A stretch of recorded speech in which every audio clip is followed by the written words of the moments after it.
Spider-Man, who I should be helping, is now in a 2v1, getting shot from both sides, or something like that. They're going to deal with Spider-Man, and then Punisher, pretty quickly, is going to move up and take an angle on my Luna.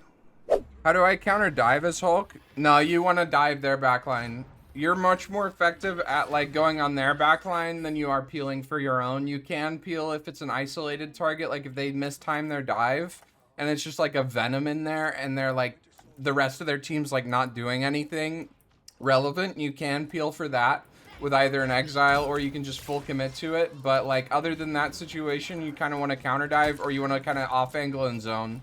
Unless you're giving space. If you're giving space, like you guys are just trying to back up, you can peel.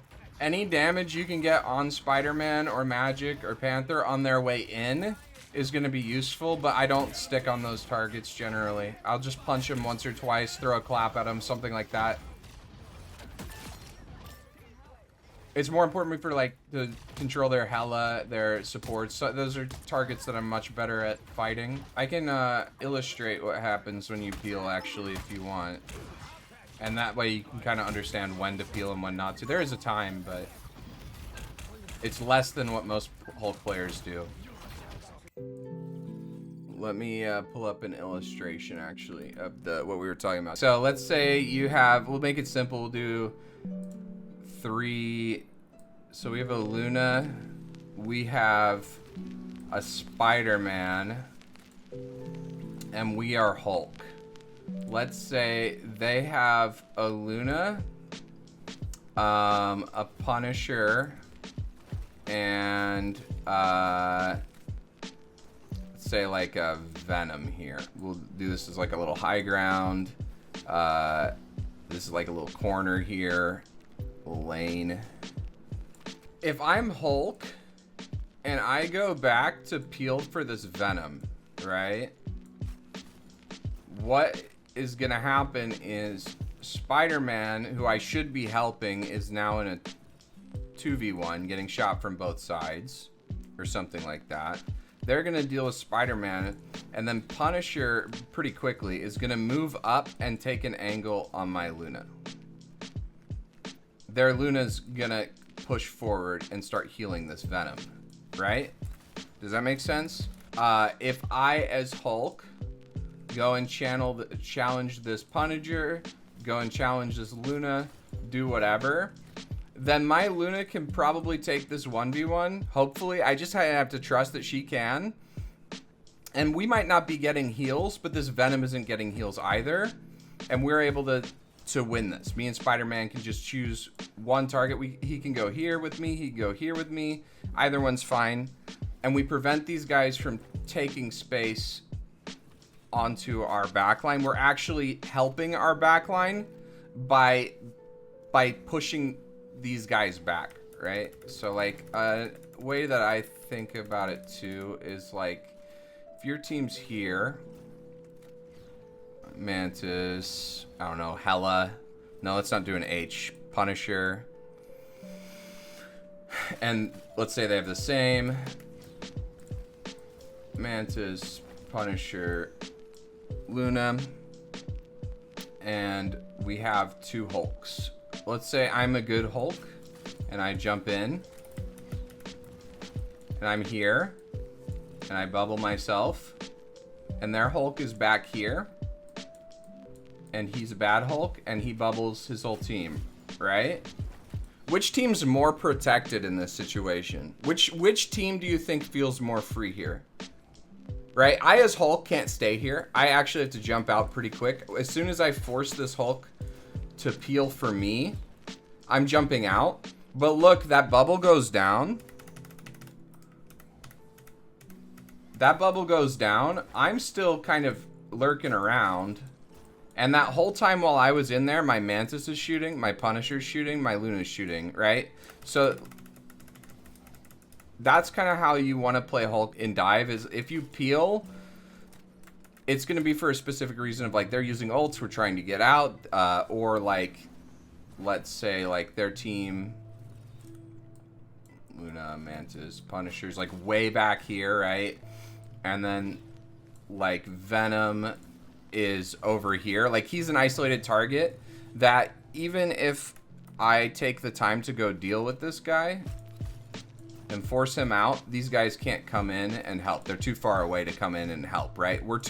I can take this engagement because they aren't able to punish me for it, basically. But still, there's an argument to be made that it would be better for me as Hulk to trust my team to take this, like, 3v1 or whatever, and just go set up so that when we do deal with this Punisher, I can then engage with my Spider-Man as my team comes around this corner. Because that's a really good situation, right? What about a full dive?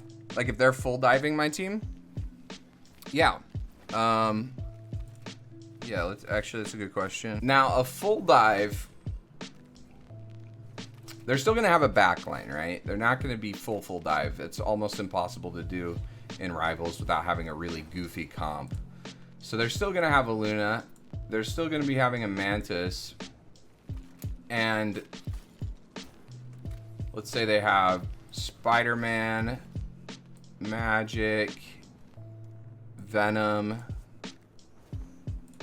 on my Luna, my Mantis, and I have like a Punisher here.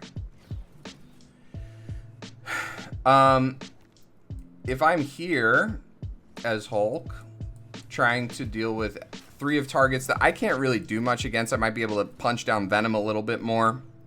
He's got a big health pool, though. Not the most effective. If I try and chase down Spider-Man, I'm going to be wasting a lot of cooldowns and energy doing that. Also not super effective. If I go on Magic, I might be able to, like, throw an Exile in here or something like that and hit one of them and help my team out a little bit. That's good. That's fine. But meanwhile, these guys are getting healed by... let's do a long-range support here. Who's the long-range support other than Luna? Like Cloak and Dagger, right? Like, they can just be, like, this close. Yeah, let's do Cloak and Dagger. Actually, I like this. That's more like full dive, even fuller dive. I can maybe throw an Exile at one of these targets, and that's going to help these guys survive, and they're going to have to kind of back off. But now I have to go in knowing that my backline's getting zoned, and so I can take a shorter engagement on a Cloak and Dagger and prevent these guys from getting healed. And maybe these guys turn back for me. Maybe one of them turns back for me. That's a big W for my team, right? That's a lot of space that they have. Or I might be able to, like, set up and go on, like, a high ground here, right? Like, I can't full commit. Say they have a Punisher, like I said. I can't full commit here because I'm not going to get healed, and I'm going to lose this 1v2, right? Most of the time, unless I hit a gnarly Exile and just mechanically better. But if I do this and I start clapping on this Luna, I start jumping around here, start doing a little bit of punching, I'm turning 2 heads for the price of 1, right? They're looking here, they're looking here, they're looking here. And now my team has a big advantage. And then also, this Cloak and Dagger isn't getting healed by Luna. So my Strange then has the space to say, oh, okay, there's a Cloak and Dagger here. He can force her out, and now my team's able to deal with the backline. Does that make sense? Hey, what's up? It's all of that. If you like the content, make sure to go to my Twitch. Give me a follow there. Link is in the description. Also, we got more videos coming out soon. I've been working on a big project. One tip versus every hero that should be coming out in the next week or two. So sorry that I haven't been releasing a ton of content lately, but I've been working a lot on that. So subscribe, you'll get notified when that comes out. I got a lot of good and unique techs versus each hero that I've come up with, and I'm excited to share with you guys. I'm just trying to collect all the clips right now and get that video together. So yeah, thank you so much for watching. Love you, cuties.